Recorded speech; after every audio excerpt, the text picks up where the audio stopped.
I don't know, man. Whenever I'm open, just throw the ball. So I'm just gonna catch it. Jalen, how fun is he to play? Just because, all the things he does. I mean, it's a blessing to have someone with his size, his athletic ability. Because on one end he's catching lobs, dunking everything, and then on the other end he's covering up for a lot of our mistakes on defense with his shot blocking. So it's just something that we really didn't have last year, and like I said, it's just a blessing to have someone this talented as Yves. How much does that help you on defense? No, I mean, not knowing that he's back there, even if you get beat, that he's back there. It helps a lot. It just gives you confidence to be able to press up in your man, pressure on the ball a little bit more, knowing that he's going to be protecting the rim. He's going to be the anchor down there. Jalen, you've hit over 50% of your threes in the last 5 games. I mean, as you see one go in, does that just kind of give you confidence to just keep shooting them and kind of go on a streak there? No, absolutely. First and foremost, just thank my teammates because, they're the ones who are passing me the ball, getting me setting screens, getting me open shots. So when I see one go in, I just keep letting it fly. You did a hustle play where you blocked the shot, threw it off the guy, jumped over the fans. That's crazy. Run us through that play. What's going through your head? I was surprised he tried to shoot it in my face. So I kind of knew I was going to block it.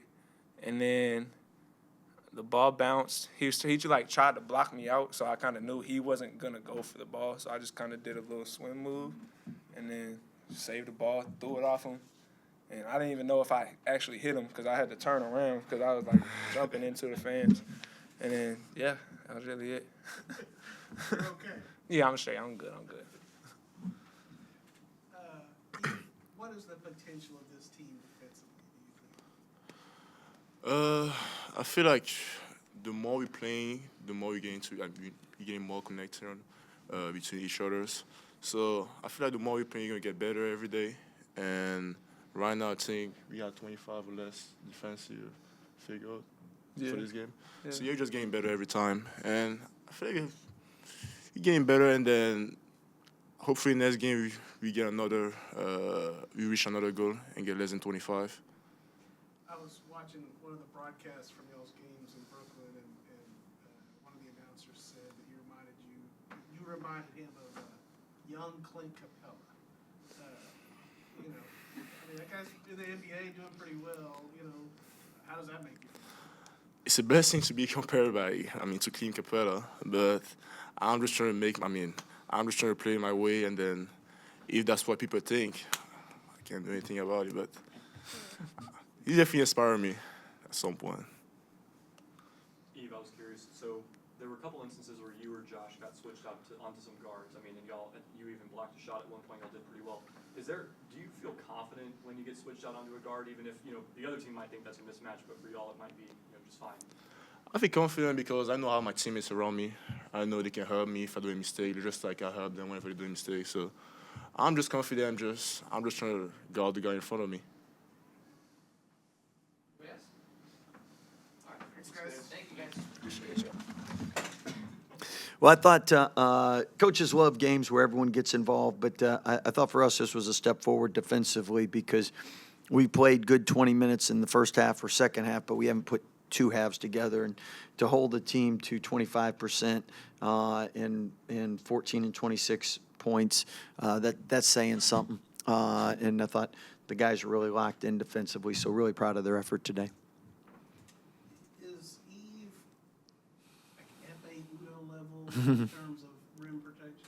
Yeah, I think similar. And I think the one thing that Ep he was in his fourth year of college by that time, and his awareness of help side defense. I've never coached a player like Ep that could take away plays by knowing scouting reports and being in 2 and 3 places at one time, And Yves, that part isn't there. The physicality's not there, but the shot blocking, that he jumps higher than anybody we've ever coached, and he's quick off his feet. So we've seen this in practice. We just hadn't seen it in the games, and the more the games have gone on, the more he's felt more and more comfortable and stopped thinking so much and started playing, and you can see what we've seen. It looks like, it affects their team and other teams in Oh. terms of, just the shots they take. Well, it started affecting us in practice. I mean, after a while, you get your shot blocked a couple times, and now people aren't taking layups and aren't going in there. And that's the great thing about a shot blocker is it's their blocks, but also how many shots they alter and how many shots they make people not take. Coach Scott, Coach Cabrera, their coach, he compared the athleticism and size of your team to that 2011-12 Kentucky team.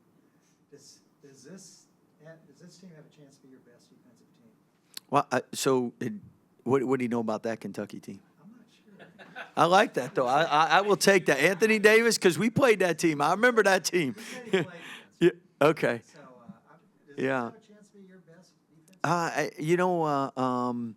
I think today's effort, that has to be the standard, though, and that can't be the exception. And I mean, you think back to the year we won it, and Mark Vidal was top 5 defensive players of the year. Davion won it, and Jared was in the final 15. I mean, that's 3 defensive players of the year. That's pretty hard to beat.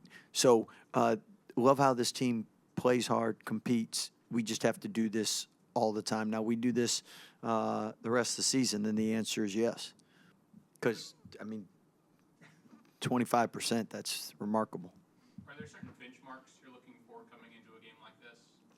Yeah, defensively, I mean, we always have our keys before each game, but defensively, we were trying to see if we could play 2 halves where we could really lock somebody down. And did I think 17%? No, but I was hoping in the 20s, and 25 for the game's great.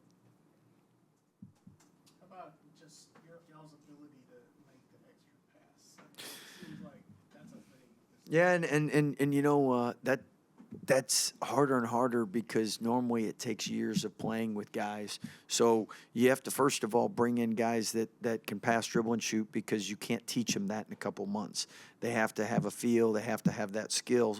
But then they have to also have the character to play for others, because especially in games like this, you've seen teams where, well, I know I'm only going to be in for half the game. I got to get my shots. They press, take bad shots. And then, I mean, like even Austin. Austin could have tried to get a shot up, and he hits, I think it was Caleb cross court, and Caleb gets a and one or gets a – but, I mean, everybody playing the right way. Were you worried about Jalen when he went flying over those seats? Yeah, I get worried anytime anybody goes down, but we got tough guys, and we don't have many guys miss practice, and that's a sign of a tough team. Scott, Jalen's hitting 54% of his threes in the last 5 games. I think back to last year when he kind of went through a slump early in the year. Now he's kind of hitting his stride. I mean, how much more comfortable does he look out there? Yeah. And how much of a point is it to get him open? I think Jalen's one of those players.